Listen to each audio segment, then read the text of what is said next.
Hello and welcome to this Gutsy guest episode. Today I'm interviewing Stephanie Shaw. She is a health and wellness leader who coaches executive women who really want to enjoy working at full capacity and are looking for a way to keep up with the pace of life set before them. They're looking to reclaim their body so they can reclaim their life. And in her time doing this, what she and I realized as we connected and networked and got chatting is that we share this passion for empowering people to understand the importance of mindset work and self-talk and everything that my clients have heard, like what I call like empowered input or inspiring input. So we wanted to talk about that today. So you can learn more about Stephanie and her work at 𝘰𝘮𝘰𝘠𝘺.com. And she's also going to share more exciting projects and podcasts and a Clubhouse endeavor she has coming up in today's episode. So stay tuned to listen to that. And then at the end, I also have a special coming up that I am looking for some testers for. So listen in, listen through. Thank you for tuning in, and I hope you enjoy the show. Awesome. Well, hi, Stephanie. Welcome to a Gutsy Gals episode.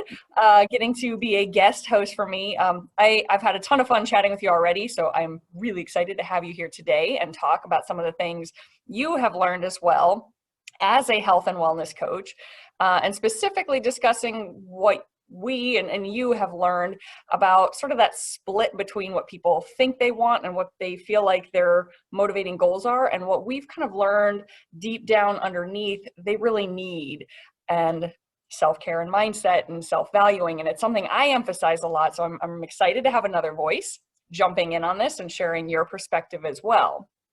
Appreciate it. Yes, so it's very exciting. So your business background, I was at your website, 𝘰𝘮𝘰𝘠𝘺.com, and really just saw this very needed message. You said you work with executive and CEO level divorcees. So I'd love to have you share a little about how you got into that particular niche and what you've seen, and what you've seen with the clients regarding their goals and what impact self-care and self-value has had on that. Yeah. So first of all, thank you so much. I've had so much fun talking with you prior to, and so I'm sure we're going to have a great time now as well. As you said, I'm Stephanie Shaw with Leigh Ollie, and I kind of fell into the niche. In all honesty, I'm like, okay, I want to help folks with nutrition, but like there's a ton of coaches out there, like, and then I had to discover what worked for me and who my clients were. So instead of like discovering this niche, I started looking at the data of who I was already supporting and decided I would just go a little deeper. So when I started looking, again, like 2/3 of my clients were divorced women who were saying, hey, I want to lose some weight. And that's how they came to me. So I'm like, hey, I need to dig deep, figure out what this looks like, and figure out how I can support them. And you're exactly right. They'll come, we'll have a conversation. It's, I'm at this weight, I want to get to that weight. Help me do it. But what I discover is there's so many other layers to that. And the only way that a client can get to that end goal is to take care of all that stuff in between. So as an executive, and then on top of that being a divorced executive, there's these layers that need to be pulled back. Layers of stress. And yeah, all that stuff. So pulling back So if we say self-care, what does that really mean? What does that mean to you? How are you going to make time for self-care? How do you get past not feeling guilty about self-care? And what does self-care really mean? Is that something you find the majority of your clients deal with, like that guilt of self-care time? Yeah, like, so like, especially if you're divorced, you think being divorced and maybe you have kids and you're thinking, oh, I don't have time for a bubble bath, or I don't have time to take a leisurely walk, or I don't have time to journal or meditate because I have to take care of my kids. Well, getting people to realize that self-care actually is taking care of your kids. So I always say, put your own oxygen mask on first. So once we start to pull back the meaning of it, what it means and what it's not. So self-care is not feeling guilty. Self-care is not just getting up real quick. It's actually figuring out how you get more gas in your gas tank. Once we can get people past that and they recognize, hey, I'm more present, I have more energy, I'm rejuvenated, now that I'm taking care of myself, now I can take care of my kids. So that's kind of like step one. Once you get past that, then like the weight becomes secondary almost. Like you don't have to worry about, oh, I'm a pound less this week. You are just doing everything else, and then the weight starts to come off. And it's the same thing with mindset. So once you get past why are you eating, you know, if, for me, like if I see a commercial at 8 o'clock at night, I'm like, ooh, tasty. Oh, DoorDash is still going. So like, you know, like a year, and I'm like, ooh, that looks good. So getting past those triggers, getting past the mindset issue of you had to clean your plate, or I may not have enough, so I'm eating enough, because that's one thing I can control. That's also another step that we take in order to make sure that we're getting to the goals that they want to get to. Now, you have a program called the Mind Body Business Program, right? Yes. And how long, like on average, how long does that sort of run? Yeah. So I work with the clients for 4 months. And during that time, we talk every other week. I put together a meal plan for them every other week, talk to them about meal prep because, you know, you're a busy executive. You don't have time to cook every single night. So we walk through all of that. And what I say is you take care of your mind and then take care of your body, then you can take care of your business. And business business could be actual profession, or which I shouldn't have even said it that way, because taking care of your home and staying at home is a profession. It's harder. It is full time. much harder. So again, taking care of your business is what I try to get the clients to. Your daily life, you know, your responsibility. That's a good within that 4 months, I guess a couple questions I have with that. How much time would you say you focus on mindset? And is it like a very direct part, like lessons and goals and homework, or is it just sort of a conversation? And then do you ever get resistance from people who still fight that guilt issue, or that's woo-woo, I'm fine? Right. So it's a little bit of both, and I try to do everything custom because I have clients that are like, yeah, this is woo-woo, I don't need mindset issue. And then the back of my mind, I'm like, yeah, you kind of do. I never say that. And then I kind of like ease it in. Okay, so if you don't want to do a gratitude journal, fine, you don't have time. Write down 1 word, 2 words per day, something that you're grateful for. And what I find is that process gets built upon. And by building upon that, they're like, you know, a month later, like, oh, wait, I journaled a whole page today. I'm like, see, I told you. So I'm all about meeting people where they are. And then there are some clients who are like, I'm coming in, I'm losing the weight. I know it's my mindset. I know I have to do this. All right, what do I need to do? Okay, with those, there's more scripted homework. Hey, this week, write out your affirmations. What does this really mean to you? Why are you here? What are you good at? And what I love the most is a lot of times the affirmation will be like, they'll come up with 4 things. They're like, I worked all week and I got 4 things. And we'll talk for 5 minutes and they're like, oh, that, and I'm good at that, and I'm good at that. So then we actually walk through that process together. So it's different for each client because I really recognize you have to meet people where they are. Right. Yeah. Yeah. Very cool. And now with the evolution of your own business and your program, was there a time you did not include mindset work, or was that something you knew from your own journey that had to be there from day one?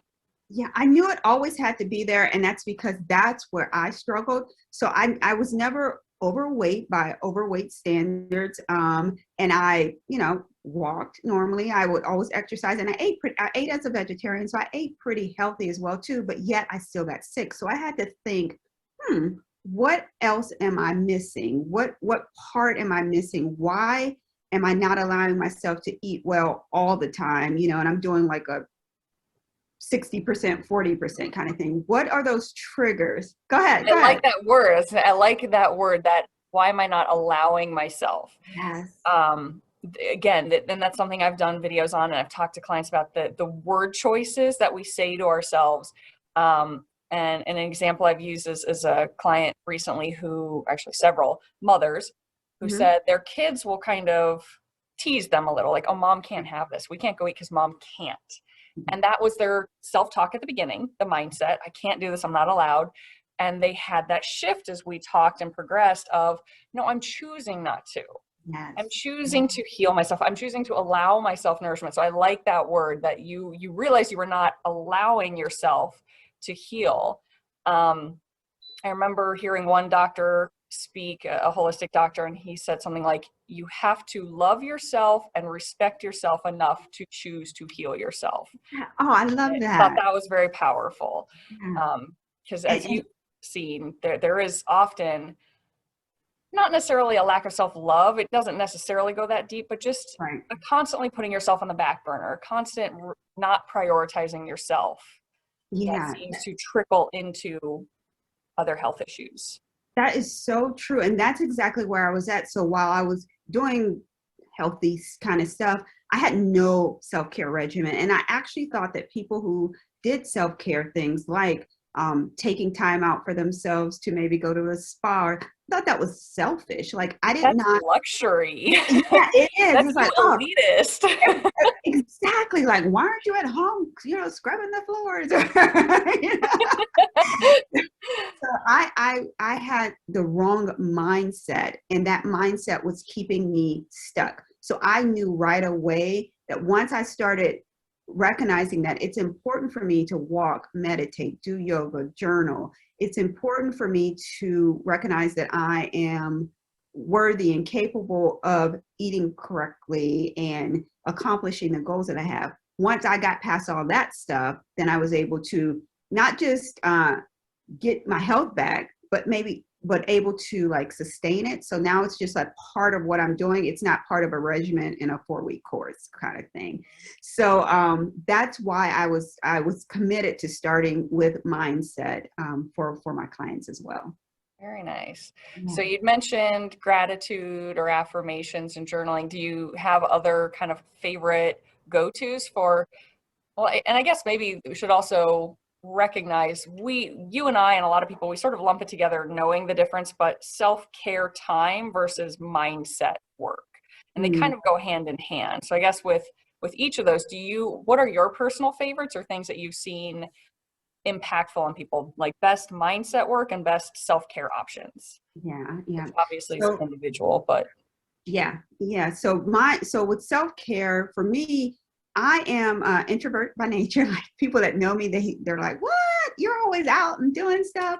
So I'm a fake extrovert. An extroverted introvert or an introverted extrovert? Yeah. Something like that. Right. The right people, and you let loose. I love it. That's it. That's me. That is me. So for me, self-care looks like being alone. Like I was teaching a mindset class earlier today, and I'm like, I can watch Andy Griffith at night, and that's like the best self-care medicine to me because I'm laughing. You're like in La La Land because you're in Mayberry. So yeah. For me, that's self-care. Or even like going out to dinner by myself, for me, that's self-care. It allows me to ground, center myself, and I get to actually think by myself. So that's self-care. That is really cool. And I think what I would encourage people, it's empowering to do stuff by yourself that you feel uncomfortable with, because I went through a period and I felt like I was struggling and I was floundering, and mindset was issue, stress, life things. And I said, I need to become more solid with myself. So I challenged myself to do things on my own. And sometimes that was like, I'm going to go join. I went onto like meetup.com and found an ultimate Frisbee group, and I went, like, bunch of strangers, introvert. I was terrified. But I went and wanted to do that. But actually what I did find something I did like, I went to a movie by myself. I love that. I picked a movie that was leaving the theaters, so it wouldn't be super crowded. This was all pre-pandemic. And went, like, ordered whatever food I wanted, just took that all off and said, this is an indulgent time for me. And I was uncomfortable at first, like, going by myself to the movies. This is strange. And I freaking loved it. I'm like, come on, theaters, open up. I want to go do it again. But so just kind of a side note, I want to challenge people. If your initial thought is, oh my gosh, that sounds so uncomfortable, no way. I challenge you to explore that and Yeah. try something, whether it's going out to eat by yourself or going to a theater when they're safe by yourself, is something. Just challenge yourself. See if you can stretch that comfort zone. Yeah, I totally agree with that. And then on the opposite spectrum, the mindset. So me, the self-talk, I memorize scriptures or poems or quotes. And a lot of times I just have to talk myself through the I am, I'm not good enough. This entrepreneurship world is crazy and I'll never succeed. Like then saying what really is true about myself. If I sit down and think about all of the things that I've accomplished over my career, but specifically in this short period of time as an entrepreneur, I'm like, oh, wait, if I keep going, I can actually do it. So I encourage people with a mindset to have that growth mindset. Start to think about the positive things that you can, things that you think that you may not be able to do. Rephrase and reframe that and think about what you can do, because I think that is when you are able to impact all different aspects of your life. Yes. And that self-talk, it's one of those that a lot of people are like, that's a woo-woo kind of thing. But yeah, like real. It's woo-woo, it's meditation, like whatever. But the science behind neuroplasticity and rewiring your subconscious, one of the analogies I heard for it that I thought was really powerful is they're like, imagine it's like a sledding hill, snow-covered sledding hill. And you take that sled down and you go down this pathway. That rut starts to form. You go down again. It forms a little deeper. You go down again. And the more you go, the more that rut gets ingrained. And that's like your negative self-talk. The harder it is to get out of that rut if you want to go a different way. Now it's possible, but you have to make an effort. And then with time, you can build that rut up. So it's kind of like mental muscle memory. Yeah. Mental muscle. We have muscle memory, like with movement and music, piano. So you build that same mental muscle memory. So that's kind of what you're talking about. And have you had, again, people resistant to it, or breakthrough favorite client stories you can share? Yeah, so I think, and I alluded to it before, the one breakthrough the story that I liked is the resistance I got around the gratitude journaling. Like, I don't ask you to do a lot because the women I work with are super, super busy. But I want you to build up so you will be able to do all of this on your own. So that was one of the most impactful stories. Like, hey, I'm not journaling, I'm not doing this. And then like a month later, like, oh, you want to see my journal?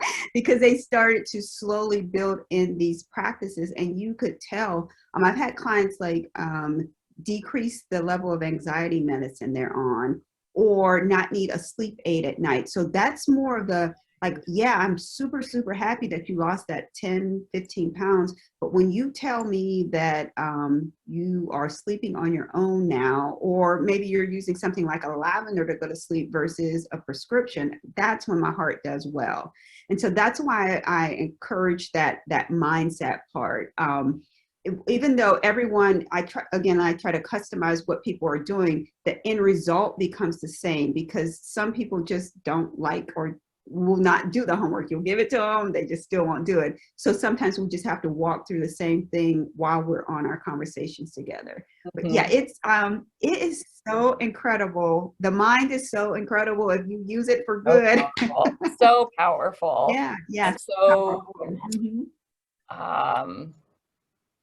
misunderstood. So underestimated. That's what I was looking for. So underestimated. Yeah. Think. Right. I was interviewing someone today for my podcast, and he was talking about intuition and your gut, and how how your mind can trigger different things. And if you actually listen, it can completely change your whole world. Like if you're starting to listen to you, but that's all your mind. So having that positive mindset, I think, is a game changer. Huge. So you mentioned for people who are just starting out, if nothing else, do like a one word affirmation or gratitude. What would yours be? Enough. So I am enough. Very cool. Yeah. Very cool. Yep. Now, I know you have a lot of like amazing podcasts on your site. I got to listen to a few. I think it's called The Switch, right? Is that yours? Right. The Correct. switch, Uh-huh. which is cool. Very, very cool phrase for that. And I saw, like, I didn't get to listen to all of them, but some among the topics you had a lot focused on these sort of mindset and self-care things, like being present, being into joy, the power of unwinding. So what were some of the sort of the golden nuggets that you have gotten from those? Because even though you're a coach, let's face it, we're always learning. And even as Yeah. coaches and health professionals ourselves, sometimes we need our own coaches to remind us. So you've gotten to interview people and learn what has really stuck with you. There's been a few, and while mindset has been huge, I think some of the bigger ones have been around how people have been able to completely change their health outcomes. So the things that really stand out for me are when people talk about being your own health advocate. So what does that look like? Making sure that you're showing up, asking questions at the doctor's office, things like that. People I've interviewed have talked about completely changing a cancer diagnosis, all with their mind. You know, my mind is telling me that the body naturally heals itself. So I am going to figure out a way to naturally heal myself, changing my mindset, changing what I'm going to eat, and then I'm going to move past. And people have actually, they've been cancer-free for years and years and years. So those are the types of conversations that impact me. And it's funny you said that we all need coaching, because if you listen to a couple of my podcasts, I'm like, oh, thank you so much. You just saved me some money. Because Like, I needed to hear that today. I know. I'm like, really? This is not about you. It's about me getting free counseling Like, and that's why I'm coaching. doing this. I'm like, come on, talk to me, Stephanie. I know, right? I know, right? It's all our evil plan. But yeah, I've found, again, those are the bigger pieces of nuggets. And then some of the smaller ones are around self-care. So even though I advocate for self-care and so forth, there's still times when I find that I'm not taking care of myself in the way that I should. So hearing the stories behind how people take care of themselves and how they were able to change their marriage or the way that the relationship with their kids, all those types of things are. So I know you asked for one nugget, but there's a bunch of nuggets out there. There's a bunch of nuggets. Got a six-pack. Yeah, I know. Sauce. Nuggets on pizza. So they're almond flour coated oven baked free range chicken nuggets.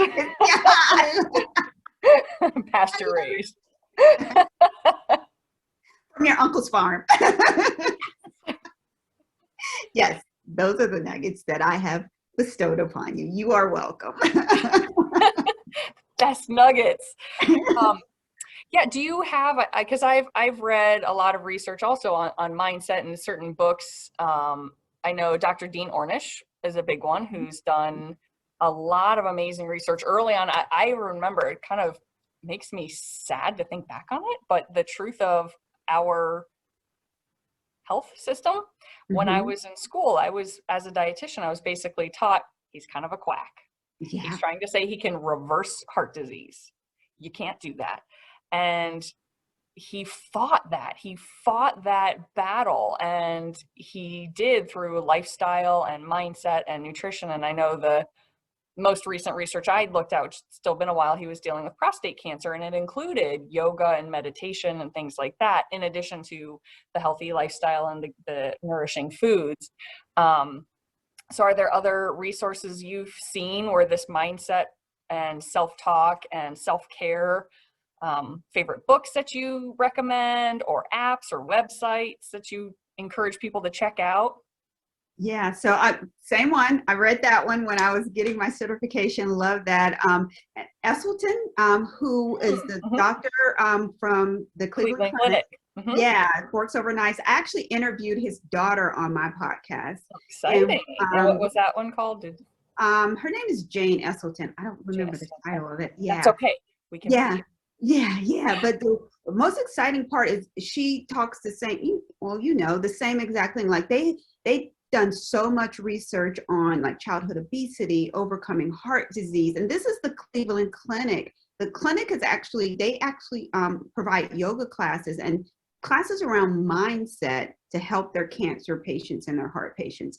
So those, I like that. I like Eat Right for Your Blood Type as well. So it's not necessarily mindset, but it gets you to start thinking about how unique you are and what you're pulling into your body. So those are a couple. And then I always have to say the Bible, because that's where I pull a lot of the things that help me move on from day to day and helps get me to the other side. So yeah. So how much time do you have a set routine of mindset work that you do each day? Meditation, prayer, reading, but specifically focus, not just the relaxing with Andy Griffith, but specifically, I call it empowerment input, basically, like where you're taking something to learn, to kind of nourish your soul. So first of all, how dare you say that? I know, I was waiting for that. I saw that look in your face. But you know what I'm saying. Not educated. There are life lessons there. Yeah, right. Opie learned so much. All right, tell us Opie's recent best story, best life lesson. Okay. I got so off track. I forgot what you said. What are some of your like? I'm so sorry. Laugh is good for the soul. I love it, Stephanie. Your routine, is it something you do in the morning or before bed or both? What are your non-negotiables? I call them, like non-negotiable. What do you do for your empowerment input, your nourishing input? Yeah, so I try to do it 7 days per week, but I don't always do it. But the first thing I do in the morning is I pray before I even wake up, close my eyes, like whoever comes to me in a dream at night. Now, this isn't to be woo-woo or nothing. So, sometimes you dream about your kids just because they were on your mind before you went to bed, that kind of thing. I pray for them, pray for my family, and then I open my Bible app. I do that every morning. And either I'm reading 1 or 2 lessons at a time, or I go through the Bible each year and read that. And that helps me get out of the bed each morning with a different type of mindset. I also, I haven't done it in quite a while, but when I started my business, I wrote like this 5-page letter to myself highlighting what I wanted out of it and how I was going to care for each woman that I came into contact with. And then I made a list of names. So just random names that came to me. And then I had a practice, and I'm happy you're saying this because every once in a while it'll come up that I need to start doing this again. I had a practice also where at night I would pray through those 5 pages or meditate or talk through whatever belief you have. I'll talk through those 5 pages and then say something about each of those women, like, hey, I want to help Jane do XYZ. I didn't even know who Jane was, but I was just speaking it into existence.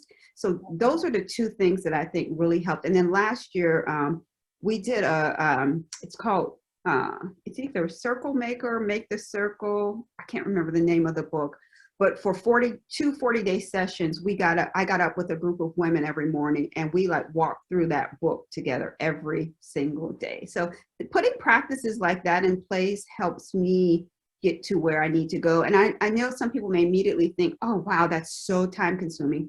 But in all honesty, sometimes I read the Bible for a half hour. Sometimes it's 2 minutes. It's just kind of wherever I'm at that day, but putting that practice in place, I think is so important for all of us, whatever that may be: meditation, yoga, reading a favorite book or favorite poet even. I think that can help you, again, as I always say, get you to the other side, get you through your day. Yeah, and I find music is something that resonates with me, very powerful. Maybe I like don't know how I music's in my background, music's in my life, but that's one. Nature for me is very helpful. I've actually started taking like bubble baths in the past year, which I haven't done in eons. How's that feel? How are you feeling with that? Well, I'm tall, so the bath is sometimes a little cramped, but it's been, I've fallen asleep in there, and I chalk that up to, like, I've been, as many people, there's been a lot of stress in my life, personally, professionally, pandemically, like most people, and I usually feel like that is an indicator to me, like I'm that wired. And so calming down, I'll light a candle. I've had some wine there before. Maybe I'll have my phone with like music or a podcast, and I'm just falling asleep. Love Like that. 20 minutes. I'll be so exhausted and worn down sometimes. So I'm not doing it as much. Hopefully it's because I don't need that as much. The sun is coming back. That is hugely helpful for me. But I think, yeah, finding which things it is, what little nugget you can grab. Even sometimes if I have a really busy day and I'm stressed, I'll actually light a candle in my office, my home office, just to be a little something. I have a salt lamp that I'll turn on. It's just a nice little glow. And it's that little thing that just kind of is a reminder and kind of a little nudge. I love that you had examples that I love music as well, but that I don't normally do, because that's what I like for people to hear. Like, self-care doesn't equal XYZ. Self-care equals whatever fills your cup. Because for me, a lot of people, for self-care, it's like, I need to have my whole family over, and that fills me. I love to have people around. Like, that is so draining to me, like emotionally and physically. It's so, like, I love my family, and I love the excitement of them coming. But I ain't gonna lie to you, like, I love the fact when they leave too. And it's not because I don't love them. It's just that doesn't fill me. That it's Right. good for me, and I need it, and I enjoy it at the time. But long-term self-care is more of being able to relax. So I love that you gave that example, because look at it not as what we do, but yeah, that we're all different, and everyone's different. And that'll shift too, because some days I need like to Yes. sit on the porch, and other days I need to go do a good kickboxing workout, and that's what I'm going to feel good after. So it can shift based on the mood, based on the day. And I think it's almost like we have different cups that need filled. Sometimes we need the family cup, sometimes we need the self time, sometimes we need physical touch, whether that's like comfort from a loved one or a massage or something tactile. I used to have like a fleece robe, and I would have that in the winter when I kind of need a little hug. I have a weighted blanket now. That's amazing. You keep saying that. I haven't tried that yet.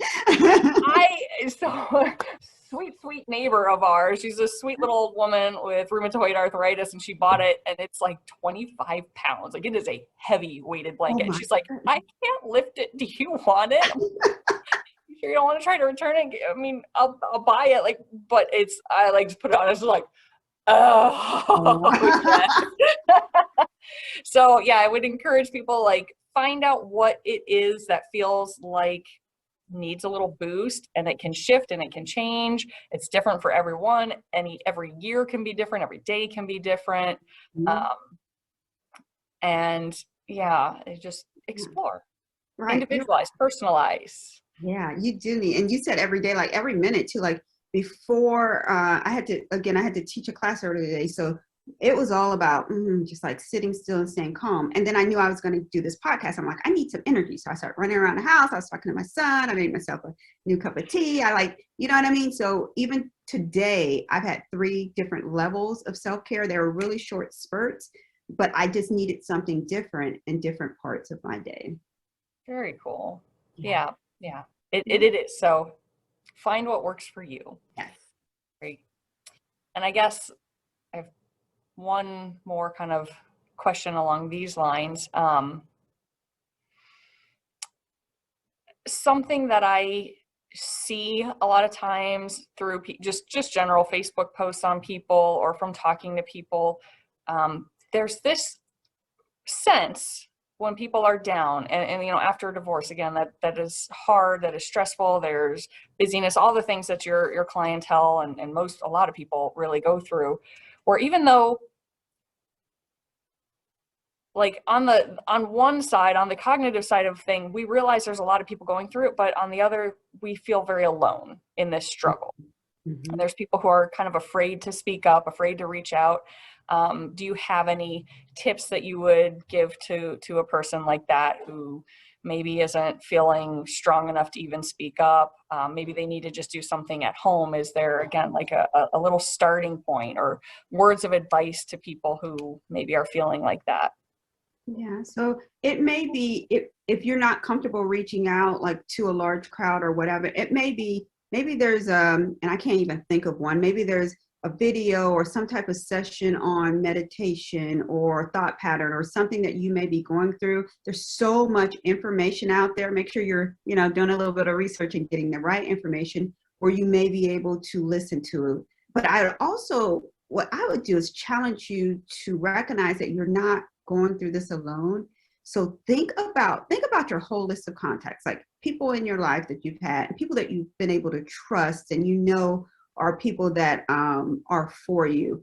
There may be, I'm confident you can find someone in that list where you may be able to reach out to that person and just have that conversation and be honest. This is where I'm at. I do not need your advice. I don't need for you to say anything at all. Please can you listen to what I have to say? And then I found that to be a sense of relief, a sense of spark. And then it also lets you as a person recognize that there is someone that cares enough to actually listen to me. Yeah. And on kind of the flip side, something I'd heard that I thought was interesting, I forget where I read it, was just like a meme. Like if a friend starts to talk to you about something going on in their life, something hard, for so many of us, like our instinct is to jump in with advice. Well, try this, and I got that, and did you and it's like, ask, do you just need to talk? Are you looking for ideas, or do you want me to distract you? And I thought that was an interesting third one that I don't think about a lot, but that actually works for me. Like, I just need to get out of my head. Like, yes, let me vent it, but then like, tell me a joke, or tell me like we're gonna go watch a movie or something to get me out of my head. So, but again, everyone's different in each situation, but I thought that was interesting. So if you are on the receiving end of someone struggling to feel grateful, struggling to validate themselves, and they're saying anything that's going on, yeah. Is this something you just need to vent about? Are you looking for some ideas, or do you want a distraction? I thought that was pretty. Yeah, that third one's a really, really good one. And then so think of it this way too. So you're in the receiving end, but as the person that needs the help, just tell them, like I said, like proactively, like, listen, but then I just want you to tell me a joke. I just need to get this out. I know there are solutions, but I got to vent it. I do. Yeah, I like that. I like that a lot. Very powerful stuff. So. Well, Stephanie, I want to kind of wrap it up and say thank you again for coming and talking, especially you've had a busy day, you introvert you. I love it. Thank you for that. So before we officially fully sign off, I just want to say the floor is yours. If there's any last tidbits you want to share, what cool projects do you have coming down the pipeline, or what do you have? And then how can people get a hold of you? Social media, website, email, whatever is your preferred method. Yeah, thank you again so much. I'm so excited about this. And I do have a couple of things coming up, and I'll give that information to you so that you can put in the show notes if you don't mind. I'm doing a month-long on Clubhouse. I'm having some conversations around the pandemic and what it's doing to our health, helping us to sleep better. So I'll put that information, provide that information to Kate. And you can always, I have time available for anyone who would like to talk about what's going on. And then if it's something that I can't help you with, I have this great list of people, Kate, one of them, who does similar work and sometimes gets a lot deeper than I, so that I can refer you to. But I'd love to just have a conversation with you. And you can find me everywhere at Leigh and Ollie, Leigh and Ollie, Ollie. So on Facebook, Instagram, and also my website. Very cool.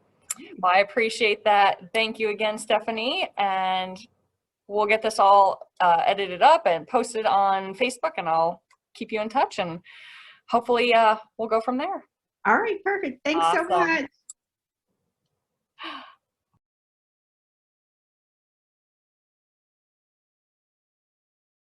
I hope you guys enjoyed that and gleaned some things that you can take home and try, or a couple new resources to check out.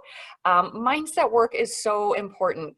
It's that wheel of health that I've talked about before. It is the hub. It is critical. So with that in mind, what I've seen and had requests for more and more people is just something to help with with getting to that point, helping to rewire the mind, reduce stress, nourish the soul in general. So I am in the process of creating a 4-week self-guided program to help you do that, to help you learn some more about this, the science behind it, the research behind it, the practices behind it, while also getting help resetting healthy eating habits. So if you really just feel like you need a good reset and a reboot and a little bit of guidance on that, let me know. If you'd like to get more information about how to be a part of the first group to gain access to it and get some sneak peek behind the scenes updates as I go and become eligible for a discount, shoot me a message at kate@dublindietitian.com with rewire reset to get on that exclusive list. I'm only going to let a handful of people on that list. And then be sure to check out Stephanie's work. Follow her on Clubhouse at Stephanie Shaw to get invited to that upcoming 4-part series in May, the physical, mental, emotional pandemic recovery, where each week she and Alex Nashton, a breathwork coach, are going to bring you experts in the areas of sleep, burnout, resilience, and how to build confidence post-2020. You can also check out her podcast, the Switch Podcast. It's on Apple and Spotify, where she has expert interviews and life-impacting topics and just secrets to help you live your best life. And her goal is to have you walk away from that podcast with immediately implementable tips and tricks. And then you also get to hear the switch that the guests made themselves and the things that help them become who they are. So I hope you'll find some more inspiration and motivation from her podcast, from our other episodes. And as always, strive to thrive. Have a great day, guys.